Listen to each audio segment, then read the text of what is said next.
Yung ating Pangulong Bongbong Marcos, mga kababayan, nandun sa NDRRMC headquarters para sa situation briefing. President Marcos Jr. approves NDRRMC's proposal to declare state of national calamity following the onslaught of Typhoon Tino at saka in anticipation na rin sa upcoming Super Typhoon.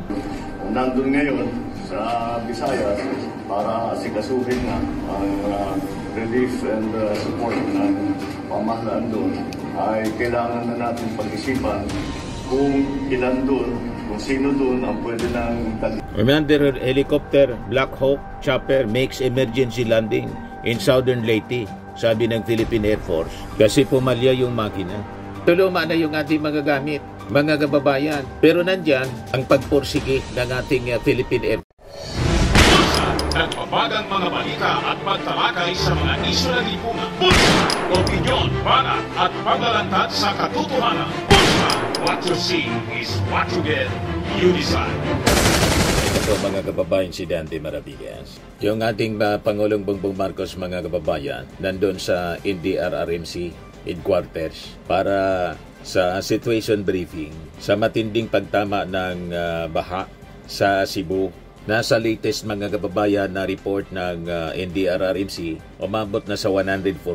So pakinggan natin mga kababayan yung short interview ng mainstream media sa ating Pangulong Bongbong Marcos.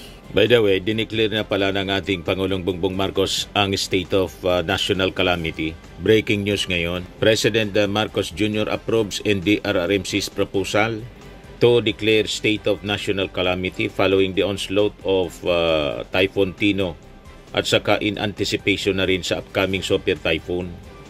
Yan. Na pag pumasok sa ating PAR, tatawaging uwan. Ito yung naging parte ng pahayag ng ating Pangulong Bongbong Marcos. Tapos ng briefing ng ating NDRRMC tungkol una sa response natin sa Typhoon Tino. Ang bigat talaga ang pagkatama sa Cebu, actually Region 6, 7, 8, Maropa, sa Negros Island region, dahil tumawid ang Tino and the damage is heavy. And so we are doing our usual relief and support activities para lahat ng mga na-displaced, lahat ng naging biktima ay matutulungan ng pamahalaan together with the national government, together with the first responders, of course the LGUs, maayos naman. The only problem is that napakalakas ng Tino. Unfortunately, meron tayong inaabangan na parating na may potensyal na maging mas malakas pa. Ito natin napangalanan na uwan. And so we are also preparing for that. Yung pinakamalaking problema na nakita namin is that yung tao namin, yung lahat ng personnel natin, nandun ngayon sa Visayas para asikasuhin nga ang relief and support ng pamahalaan doon, ay kailangan na natin pag-isipan kung ilan doon, kung sino doon ang pwede nang dalhin para paghandaan na yung uwan, which is going to hit central and northern Luzon. Mukhang ang landfall sa Cagayan na naman. We will already be feeling the effects, yung ulan and some winds, siguro by Sunday morning. Kaya yun ang aming binabalanse kung hindi namin iiwanan ng Cebu hanggat lahat na ay in place na. The same thing, but we will do as much as we can to anticipate. Dahil marami tayong, if we anticipate well and we prepare well, marami tayong nagagawa para medyo mas pabawasan ang effect. Pero napakabigat ng nangyari ng Tino. Unfortunately, the casualty count is very high. Madami tayong deaths na suffered. I do not want to give a number because we are still in the process of validating all the numbers about the damages, etc., the number of people who have been displaced. the number of families that are under evacuation centers, those that have been displaced na umuwi sa kanilang mga kamag-anak, sa mga kaibigan, those are still being processed, but it is a significant number. So that's the situation for now. We are continuing our relief and support for those who were hit by Typhoon Tino, but we are also doing everything that we can para ma-anticipate at makapaghanda tayo ng mabuti dito naman sa parating na Typhoon Uwan. Because of the scope of shall we say, problem areas that will be hit, that has been hit by Tino and will be hit by Uwan. There was a proposal from the NDRMC, which I approved, that we will declare a national calamity. Because ilang regions na yan, there will be almost 10 regions, 10, 12 regions that will be affected.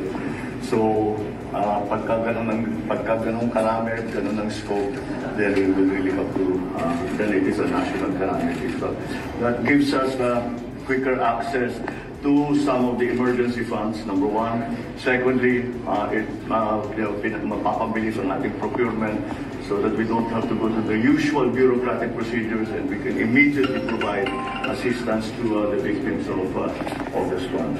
So that's the way things stand now. We will keep giving you bulletins as the days pass. Thank you.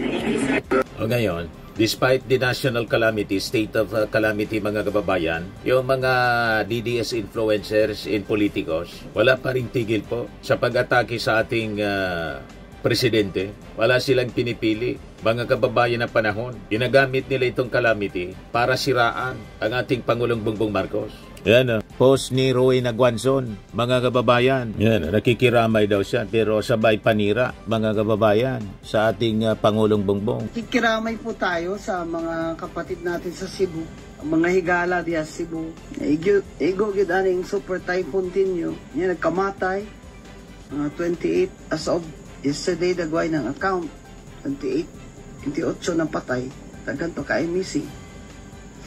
Diya sa Metro Cebu, especially sa Talisay, luwi kaya mga tao, ang siyagit sila sa bubong nila, tabang-tabang, pero wala. May nakita ka bang helicopter?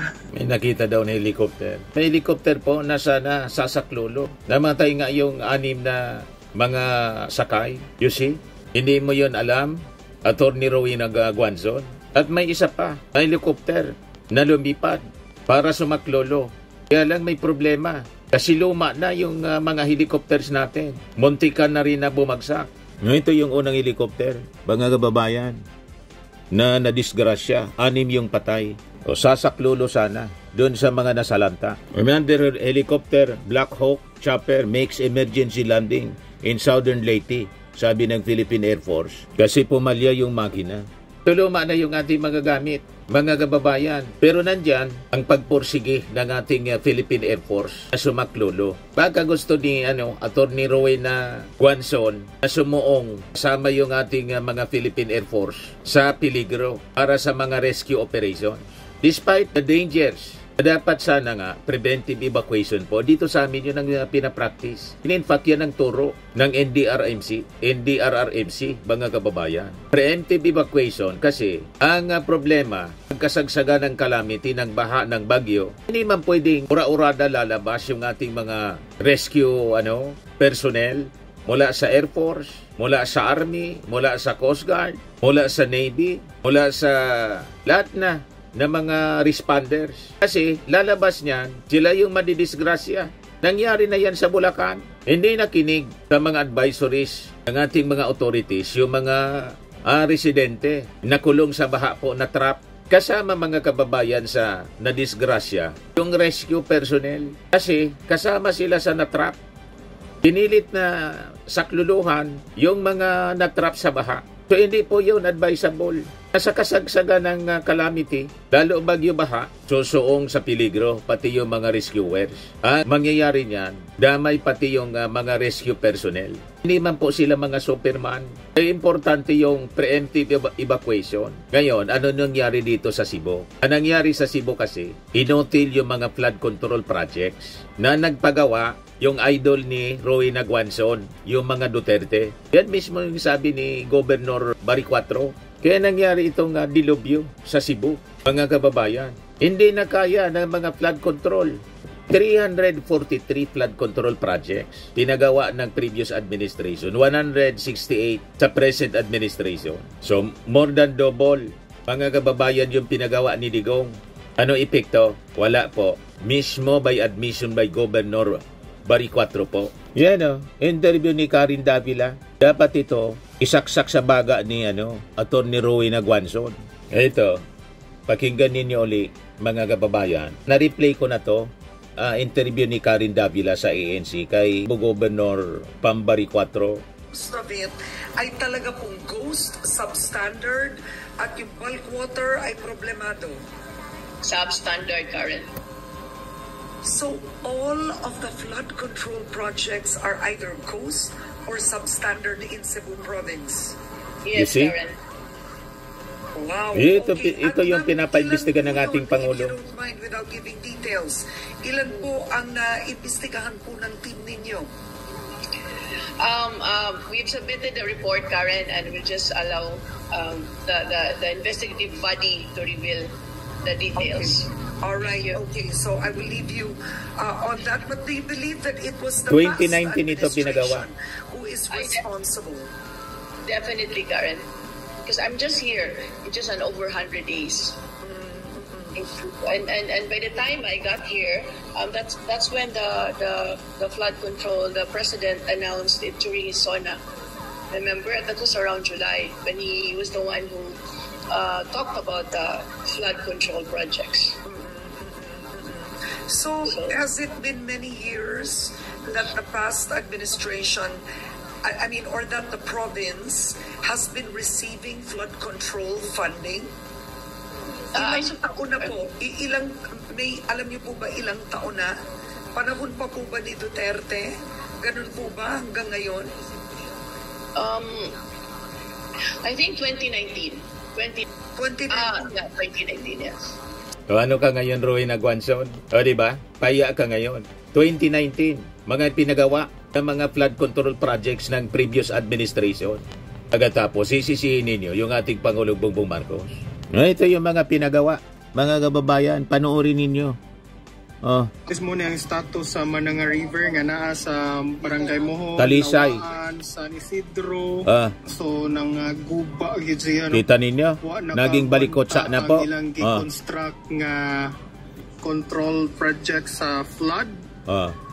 Yan yung mga pinagawa ng previous administration. So guys, mo na ang status sa Mananga River. Naglabasa na yung bitoka. Barangay Mohon, Lawaan, San Isidro. Yan. So, naging balikotsa. Nakagwanta ang ilang gi-construct. Hindi makaagwanta. Control project sa flood.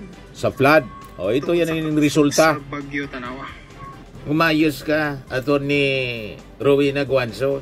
Turo ka ng turo. Mismong si Governor Baricuatro ang nagsabi 2019, pinagawa ito mga palpak, kung hindi ghost, palpak, substandard na mga flood control projects. Tapos, sasabihin ninyo, inotil yung ating Pangulo. Ang inotil yung pinagawa ng dating Pangulong Digong. Hindi dapat natin pinapalampas itong mga paninira ng mga DDS influencers, mga kababayan. Yan Nakita ka bang Coast Guard agad on the first day? Wala daw nakitang Coast Guard. Huwag yung makatabang ng gobyerno. Yan Coast Guard. Yan upang matiyak ang kapakanan ng mga residente sa gitna ng Bagyong Tino, nagsagawa ang Philippine Coast Guard at mga katuwang na ahensya ng force evacuation sa Gianan, Santo, Eastern Samar. Ano to, mga kababayan? Coast Guard and Bureau of Fire Protection.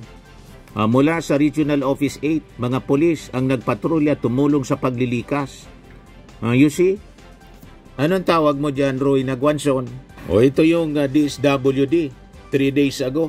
Nag-preposition sila ng mga pagkain sa relief operation. Mahilig kayo sa pagpakalat ng mga fake news para siraan yung ating administrasyon. Pero ang kasalanan ay nandun sa previous administration. Kasi yung mga pinagawa ng mga flood control projects, Palpak, Ghost Project, Substandard. Nagsabi, hindi ako, si Barry Cuatro, governor ng Cebu, 2019 na niya pinagawa. You see, sinadmit na nga niya sa ICI para maimbestiga. Nakita ninyo? Itong mga pinagsasabi po ni Nagwanson, baseless po, fake news. Wala kang makukuha dito sa gobyerno ni BBM. Kita ninyo? Walang tabang daw, walang tulong na makukuha. Kasi siya nga mismo baka tulog pa siya ng bagyo. Kita ninyo? Grabe ang paninira po. Ito po ang nakakalungkot na sitwasyon ng mga Pilipino. At lalo naman ngayon lumabas ang mga resulta ng mga ghost na flood control projects. Bilyon-bilyon na ghost na flood control funds ang na budget dyan. Sabihin mo yan kay Digong. Mga congressman diha, mga DPWH diha nga nag-control aning flood control funds na inyo ragi kickback mga pisting yawa mo. Sabihin mo yan sa mga Duterte kasi base po sa report niya sa interview ni Karen Davila kay Governor Pam Barry Cuatro 2016 at 2019 pinagawa yung mga Palpak, Substandard at yung iba mga ghost flood control project sa Cebu. Kaya walang nangyari pong matino. Ito ngayon, dilubyong inabot po ng Cebu. Pakalinaw. So, I mean, noong 2016, it was also your predecessor, Governor Gwen Garcia, who was sitting in that chair. Were there flood control projects being built in Cebu then? Well, it's not for me to say, but what I can tell you is 2019 nagsimula. Okay, all right. Diba? Paya kayo, Attorney Rowena Nagwanson. Huwag kami. Anyway, yan po ang ating short video, mga kababayan ngayon. I-update ko na lang kayo sa mga additional information po in relation sa ginagawa na mga relief operation, retrieval relief operations. Yan ang stage ngayon, mga kababayan, sa mga nasalanta ng Bagyong Tino. Lagi nating tatandaan sa buhay, mga kababayan, you become what you believe. Bye-bye po. God bless. Firmax Firming and Lifting Cream, pinapahid po sa mga pulses in affected area. Mainam po sa paninigas ng mga kaso-kasuan. Ito naman po, Automax Radiant Serum. Sa mukha naman yung application. Anti-aging po siya. You will look 10 years younger than your age. Sa mga cancer patients naman po, baka lang gusto ninyo itong itry. Neng siya Red Mix Fruit Drink. Hindi mo po siya gamot, food supplement siya. Kaya lang, gawa siya mga kababayan sa goji berry. Yung goji berry may anti-cancer properties. O ngayon, yung mga inquiries ninyo, dumiritso na lang kayo sa aming messenger sa Facebook para masagot namin agad. Ayos pa? Ayos na ayosan niya, Mr. Maravilla. Sa mga nagana po ng malinis and spacious fitness gym, pumunta lang po kayo sa aming Colossal Fitness Gym. May Grab car rental din po kami. But anyway, ito po pala yung aming bagong product na binibenta online. I am worldwide amazing pure organic barley powdered drink mix from Australia. Negosyo to ng aking anak na architect entrepreneur Riz Maravillas. Ayan po. Kontakin na lang po ninyo siya, Riz Maravillas on Facebook. Ang mga health benefits niya, boost immunity, improves digestion, enhance energy levels, packed with antioxidants, prevent cancer. Ito naman po yung bago naming product na binibenta online. Eye Glow Serum, whitening po siya. Tingnan ninyo yung epekto sa aking anak na architect before and now. Yung mga inquiries po ninyo, dumiretso na lang kayo sa kanyang Facebook account, Riz Maravillas.